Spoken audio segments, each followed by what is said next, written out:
Всем привет! Сегодня я решила изменить формат нашего общения. Меня занесло в горы.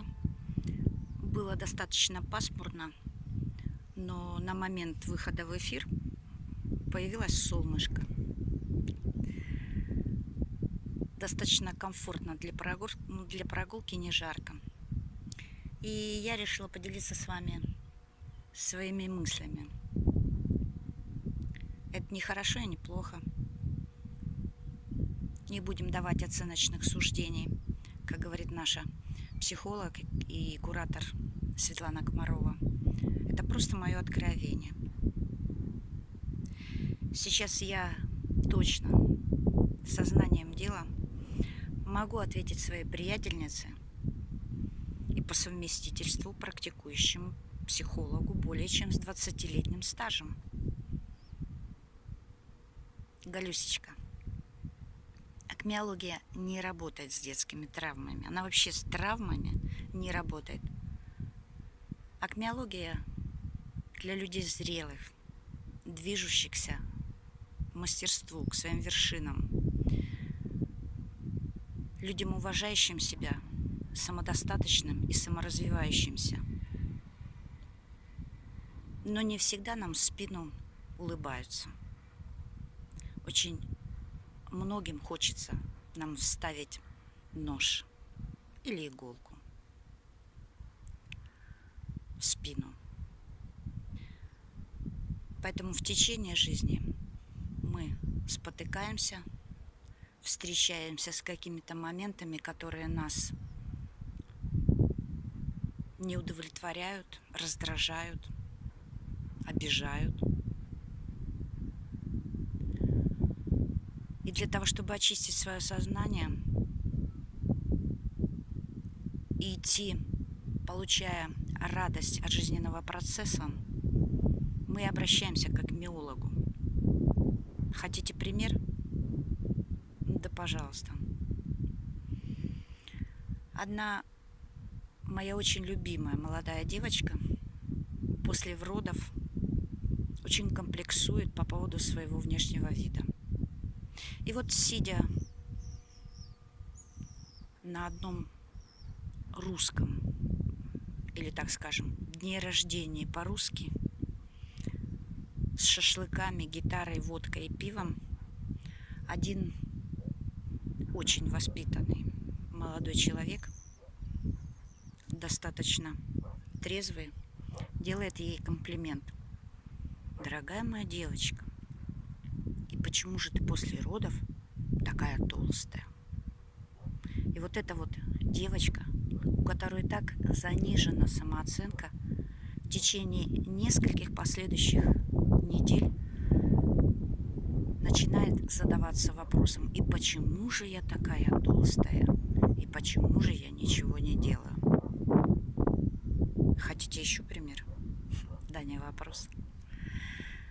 Одна моя очень любимая приятельница, очень успешная леди, самодостаточная и любящая себя, однажды, сидя со мной на берегу, говорит: Галечка, как я завидую тем людям, которые с берега прыгают в воду. А что мешает тебе? Оказывается, когда-то в детстве, находясь на тренировке в бассейне, сильно замерзнув, она не могла никак справиться с вот этим холодом, ознобом, и не могла решиться прыгнуть в воду.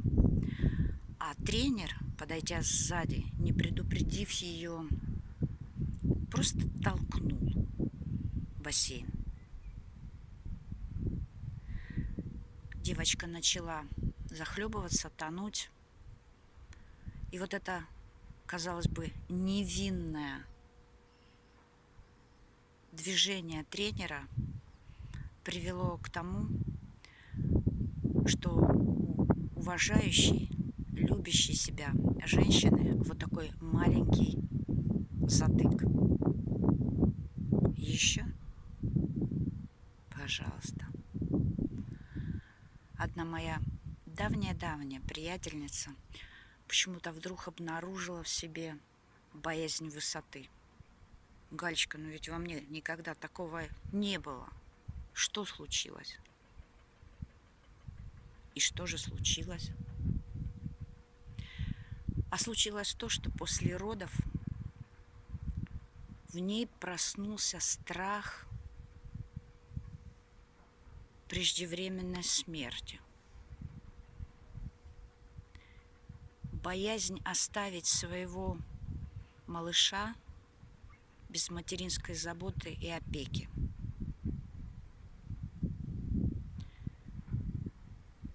И таких примеров можно приводить еще множество.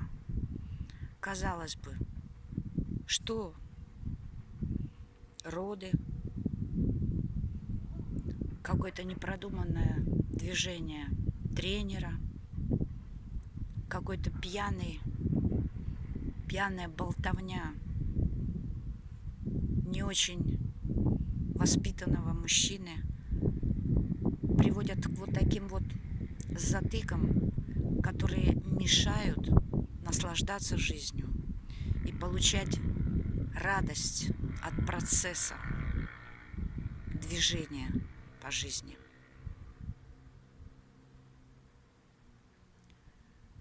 Что-то беспокоит? Чувствуете какие-то внутренние конфликты, напряжение? Обращайтесь. Справимся вместе. Всем удачи. С вами я.